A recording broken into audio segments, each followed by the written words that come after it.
বিয়াদব। কি হইলো? থামলেন কেন? মারেন। লাথি মারার জন্য পা উঠাইছেন না, লাথি মারেন। আল্লাহ আপনার ভালো করব। ভাইজান কত টাকা দেন না? ফকিরকে কিছু টাকা দিয়ে দাও। ও আচ্ছা। সারা দিন না খাইয়াছি ভাইজান, কত টাকা। এই নাও। না না ভাইজান, আপনার টাকা লাগবে না, আপনারা এখান থেকে যান। আরে কি বলো? ও 20 টাকা দিছে এই জন্য নিবা না? আচ্ছা দাঁড়াও, তোমাকে আরো বাড়ায় দিতেছি। এই যে নাও, তোমাকে আমি পুরোপুরি 500 টাকা দিচ্ছি, তুমি কি বলো? হ্যাঁ 500 টাকাই দাও। এই নাও 500 টাকা দিছি, এটা রাখো। না ভাইজান, আমার 500 টাকাও লাগবে না, আমার কোনো টাকাই লাগবে না, আপনারা চলে যান ভাইজান। করস তো রাস্তায় বসে ফকিরগিরি, আর টাকা দিছি টাকা নিবি না? আরে নে 500 টাকা দিছি নে। না ভাইজান, আমি তো কইলাম আমার টাকা পয়সা লাগবে না, আপনারা চলে যান, আপনাকে টাকা আমার লাগবে না, জান তো ভাইজান এখান থেকে। রাস্তায় বইসা ভিক্ষা করতাছিস, আবার বলতাছিস টাকা লাগবে না, তাহলে আমাদেরকে দাঁড়া করালি কেন? হ, আমাদেরকে দাঁড়া করে লিখে টাকা চাইলি না আমাদের কাছে?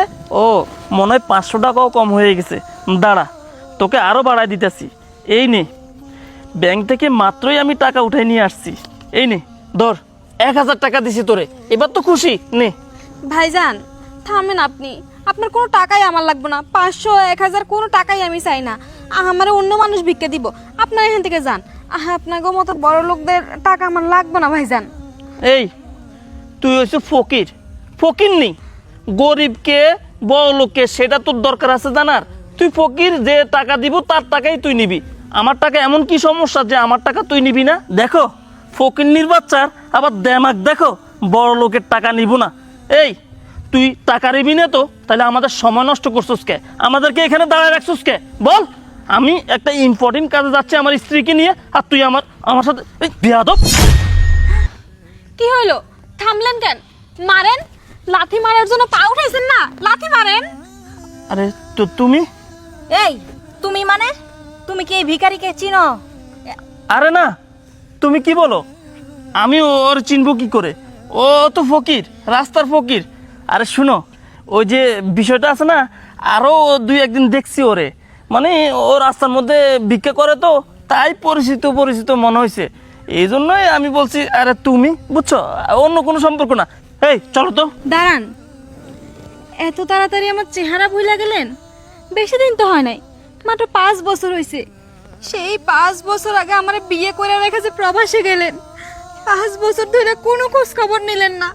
আমি কেমন আছি একটা বারের লেগে কল করে জানতে চাইলেন না আপনার মায়ের কাছে? জানেন আমি কত চেষ্টা করছি আপনার লাগে খোঁজ খবর করতে, কিন্তু আপনি আমার লগে কথাই কইলেন না। কবে না কবে দেশে এসেছেন, আবার বিয়েও করছেন। কি কইলেন? ও আপনার বউ?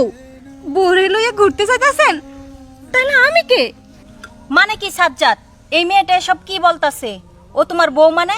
ও তোমার বউ হয় কিভাবে? আরে না, ও যা বলতেছে মিথ্যা কথা বলতেছে। ও শুনো, ওই যে আমার প্যান্ট শার্ট দামি পোশাক আশাক পরছি, এই জন্যই মনে হয় আমাকে স্বামী বলে দাবি করতেছে। তুমি তো জানোই আমি দীর্ঘদিন প্রবাসে ছিলাম, আমি কখনো বিয়ে করি নাই। আমি তোমাকেই বিয়ে করছি, আমি বিয়ে টিয়ে করি নাই। ওরা আমি মিছা কথা কইতেছি তাই না? ছি ছি ছি, আপনার লজ্জা করতেছে না? এমনি মিথ্যা প্রমাণ করতে, সবকিছু আমার অস্বীকার করতে।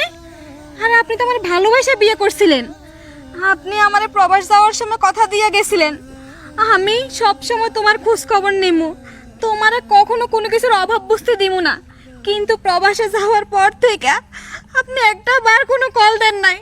আপনার মা দিনের পর দিন আমার কত অত্যাচার করছে, ঠিক মতো খাইতে দেয় নাই, ভালো কাপড় পরতে দেয় নাই, কোনো কিছু করতে দেয় না আমারে। সারা দিন আমারে দিয়ে বাড়ির সব কাজ করাইছে। আমি যখন একটু খাওয়ান চাইতাম তখনই আমারে বাইন্দা ফিরাইতো, তাও আমি মুখ বুঝে অনেক কিছু সহ্য করছি। আপনার মার সব অত্যাচার সহ্য কইরাও আমি আপনার লাগে অপেক্ষা করছি। জানেন আপনার মা আমার নামে কত মিথ্যা অপবাদ দিছে, আমার গায়ে কলঙ্কের দাগ লাগাইছে।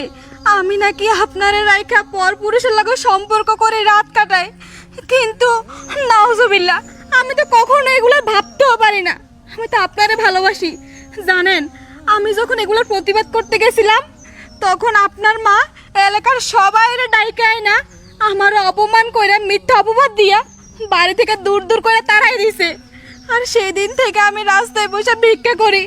আর কি করবো, আমার তো স্বামী থাইকেও নাই, আজ আমি রাস্তার ভিখারি। আমার স্বামী কি না এখন আমারও চিন্তাছে না।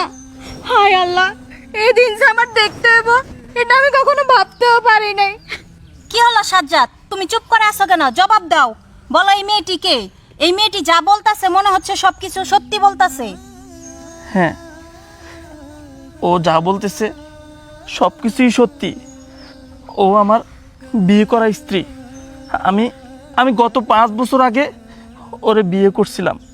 বিয়ে করার 2 মাস পরই আমার ভিসা হয়ে যায়, আমি প্রবাসে চলে যাই। তারপর দীর্ঘদিন পর আমার মা আমাকে কল করে বলে ওর নাকি চরিত্র খারাপ, ও নাকি আজে বাজে ছেলেদের সাথে মিশে, ও নাকি খারাপ কাজ করে। তারপর ওর সাথে আমি যোগাযোগ বন্ধ করে দেই। আমার মা যখন আমাকে বলেছে, কারণ মা তো কখনো মিথ্যে বলতে পারে না, আমি মায়ের কথা বিশ্বাস করছিলাম। আমি একটাবার জানতে চাইনি ও আসলে কেমন।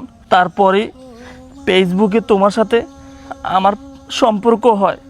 আমি কোনো কিছু তখন যাচাই না করেই দেশে এসে আমি তোমাকে বিয়ে করি। আর তাবিন তুমি বিশ্বাস করো, আমি জানতাম না আমার মা যে তোমাকে মিথ্যা অপবাদ দিয়ে আমার বাসা থেকে বের করে দিয়েছে। আর যদি সেদিন জানতাম, আমি এরকম কাজ কখনোই করতাম না। তুমি আমাকে মাফ করে দাও। থামেন, আপনার আর কোনো কিছু কইতে হইব না। আপনি যেহেতু আপনার মায়ের কথা বিশ্বাস কইরা আমারও দোষী ভাবছেন আর এই মেয়েটারে বিয়ে করছেন, তাইলে আপনার আর কোনো কিছু জানান লাগবো না। আপনি এই মেয়েটারে নিয়েই সুখে থাকেন। মায়েরা দেখতে আমার থেকেও ভালো। আমি না হয় সারা জীবন এরকম রাস্তায় বসে ভিক্ষাই করবো, এটাই আল্লাহ আমার কপালে লিখে রাখছিল। চইলা যান আপনারা, চইলা যান।